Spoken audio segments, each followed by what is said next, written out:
Le Grand Matin Sud Radio, 7h-10h, Patrick Roger. Il est 7h41.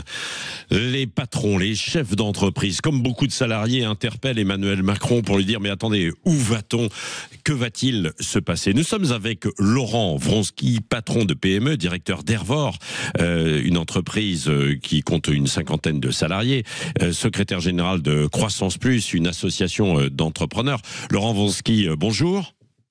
Bonjour. Bon, comme beaucoup de chefs d'entreprise, vous êtes assez inquiets et vous avez du mal à voir ce qui peut se passer demain. Et on le sait, les entreprises et les marchés n'aiment pas l'incertitude. Quel est votre justement sentiment ce matin ?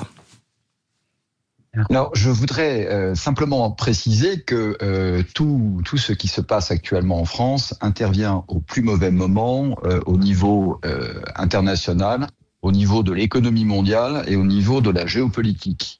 On a déjà, si vous voulez, le risque massif d'avoir un décrochage économique mondial sous l'effet d'une politique commerciale américaine extrêmement agressive et le risque d'une déferlante de produits chinois.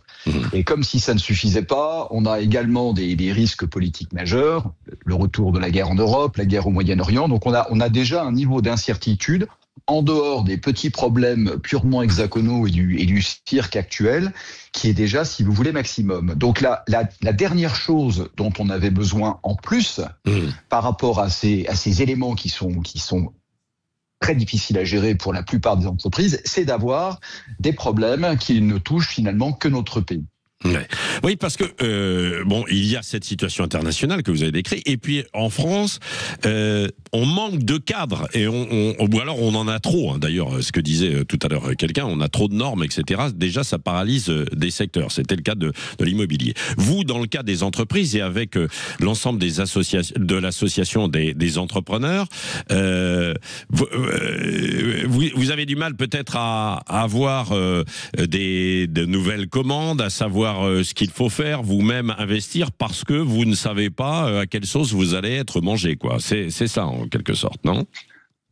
Alors déjà, si vous voulez, sur le cadre, oui, je pense que la France est quand même, si vous voulez, championne en Europe de la surtransposition. Il y a plus de cadres que de tableaux. Mais ça, c'est pas un phénomène qui est un phénomène récent. C'est un phénomène qui ne fait que s'accroître au fil des ans. Ce qu'il faut bien voir, c'est qu'aujourd'hui, c'est pas juste le fait de ne pas avoir de visibilité, parce que depuis le Covid, le champ de vision s'est considérablement réduit. C'est que vous avez aujourd'hui des risques de décrochage économique qui sont absolument majeurs. Ce qui veut dire que c'est sans doute pour certains le plus mauvais moment pour charger la barre, c'est-à-dire investir, embaucher du personnel. Mais c'est également, si vous voulez, à la croisée des chemins où les challenges n'ont jamais été aussi importants, avec la transition climatique, l'émergence dans les entreprises de l'intelligence artificielle. Donc, on est dans ce moment politico-économique, qui est un moment très solennel, où nous devons investir pour l'avenir, parce que clairement, il y a des tendances qui émergent, je viens d'en parler, mais vous avez des risques de décrochage économique majeurs. Parce que le problème, c'est que les agents économiques, quand ils sont dans cet état où on voit que finalement tout change toutes les semaines, se disent finalement je préfère épargner que prendre des risques. Et j'en veux pour preuve, le prix de l'or, qui est quelque part un petit peu l'indice de la peur, pulvérise les records. Ouais. Vous avez en France une épargne qui est extrêmement pléthorique, ça veut dire que les gens n'ont pas confiance en l'avenir. C'est ça. Si vous aviez Emmanuel Macron en face de vous et que vous aviez 30 secondes pour lui passer un message, qu'est-ce que vous lui diriez, Laurent Vronsky ? Alors, je vais vous dire, je pense vraiment que Monsieur Macron n'est pas, si vous voulez, Mandrake le magicien. C'est-à-dire qu'il ne faut pas croire que c'est lui qui décide de tout. Je veux dire qu'il a décidé de beaucoup de choses, quand même, depuis quelques années. Quoi. On est absolument d'accord. Vraiment, je m'interroge aujourd'hui sur ses capacités réelles à l'instant T de marge de manœuvre, parce que il doit gérer un Parlement dont il est quelque part à l'origine avec la dissolution, où il n'y a plus de majorité. Donc vous êtes dans un bateau qui est dans une tempête et il n'y a plus de capitaine, il n'y a plus de gouvernail. Donc vraiment, je ne sais pas quoi lui dire. Ah bah oui, d'accord. Non, mais c'est vrai. De prendre une décision, de rester, de partir, dissoudre. Oui. Écoutez, je pense qu'aujourd'hui, Ouais. je pense que de toute façon, c'est pour ça que vous pouvez nommer tous les premiers ministres que vous voulez. De toute façon, il n'y a pas de majorité au Parlement.